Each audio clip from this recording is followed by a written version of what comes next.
వాళ్ళ వాళ్ళ దిగుదొడుపు ఈ ఈ పద్ధతిలో ఎందుకని మాట్లాడతారనేది నాకైతే అర్థం కాదు. గత 3 రోజులు మీరు జాగ్రత్తగా మీరు పరిశీలించుంటే మీరు ఆల్రెడీ గమనించే ఉంటారు.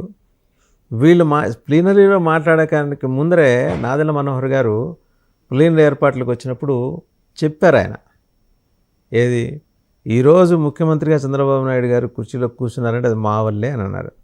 ఫస్ట్ ఆయన అన్నారు. ఇప్పుడు దయచేసి ఒక మాటేనండి, ఆయనే కాదు మేము కూడా అంటాం. ఎందుకు మేము మా ఓటు వేసాం, మా ఓటు కూడా ఆయన బాబు గారు పడిన కోట్ల ఓట్లో అది కూడా ఒకటి ఉంది. మేము అనొచ్చు ఇది ఇలా ఒకటి.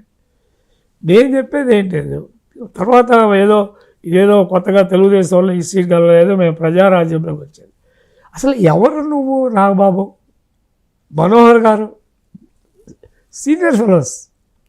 మనోహర్ గారు చాలా సీనియర్, స్పీకర్గా చేశాడు, చాలా హుందాగా అసెంబ్లీని నడిపాడు ఆయన. తర్వాత is known as a very sober personality. మరి అలాంటిది అతని కోసము ఆలపాటి రాజేంద్ర ప్రసాద్ గారు త్యాగమేది మీరు ఏమనండి. ఎందుకంటే 5 ఏళ్ల పాటు వర్మ కానివ్వండి, ఈయన కానివ్వండి, 5 ఏళ్ల పాటు అక్కడ కష్టపడి పనిచేసి బాబు గారు ఆదేశం మేరకు, ఆదేశం అనండి ఆయన చెప్పిన మాట విని, కానీ వాళ్ళిద్దరు దాన్ని వదిలేశారు.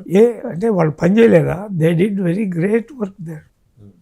ఆ కాన్స్టిట్యూన్సీలో బాగా చొచ్చుకుపోయి ఉన్నారు. ఇప్పుడు ఆయన గెలుపు కోసం మరి నాదెళ్ల మనోహర్ గారు కూడా తిరిగారుగా, 3 జిల్లాలు చేశారుగా. చేశారు, నేను కాదండి, చెయ్యాలి. దట్ ఈస్ వేర్ అలియన్స్ అనేది. ఆ రెసిప్రొకేషన్ ఉంది, రెసిప్రొకేషన్ ఉండాలి.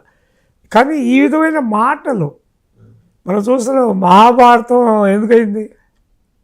మాటల నుంచి వచ్చింది. కానీ ద్రౌపది నవ్వింది అనే దగ్గర నుంచి స్టార్ట్ అయింది. That is where it all started. మరి అలాంటిది ఇవాళ how Telugu Desam is going to look at this అండి? అది నేను అనుకుంటాను. వీ వాంట్ బాబు గారు దీని గురించి పూర్తి స్థాయి ఆలోచించాల్సిన అవసరం ఉంది. సరే, అల్టిమేట్లీ వాట్ ఎవర్ ఈ సేస్ విల్ ఫాలో. మంచి కానీ చెడ కానీ బావిలో దూకితే చచ్చిపోతామని తెలిసినా కూడా బావిలో దూకమంటే దూకుతాం, దాని గురించి వదిలేసేది. కానీ మేమందరం కోరుతుంది ఏంటంటే, మేమందరం కాదు, అట్లీస్ట్ నేను ఇంత మాటలు అనిపించుకోవాల్సిన అవసరం. చంద్రబాబు నాయుడు గారికి మీరు అత్యంత సీనియర్ సహచరులు. అది ఎంతవరకు మా పర్సనల్ ఎఫెక్ట్, ఏదన్నా పోయినా కూడా మర్యాద, నా మనిషి అనుకునే ఆలోచన అనుకునే అంతతోటి అంతే. అందుకని రాజకీయాలు, రాష్ట్ర రాజకీయాలు మేమందరం కొంచెం అస్తమిస్తున్న సూర్యులు. కొత్త వాళ్ళు వస్తున్నారు, youngsters, and they are equally working hard పార్టీకి under the leadership of Lokesh Babu. మరి వాళ్ళు ఏ విధంగా ఫీల్ అవుతున్నారు అనేది తెలుసుకోవాల్సింది. మా బాధ్యత పార్టీ లీడర్షిప్ మీద ఉంది. అట్లనే ఏదో అలయన్స్ నేను మనం ఇదివరకు కూడా వస్తాను అనుకున్నాం. ఫస్ట్ టైం నాకు 45-50 ఏళ్ళ నుంచి నేను రాజకీయాలు చూస్తున్నా. ఎందుకంటే మా నాన్నగారి టైంలో నేను కొంచెం జ్ఞానం తెలిసిన రోజు నుంచి వెళ్ళి ఎలక్షన్ అప్పుడు పోయి ఆయనతో పాటు తిరిగేవాడు.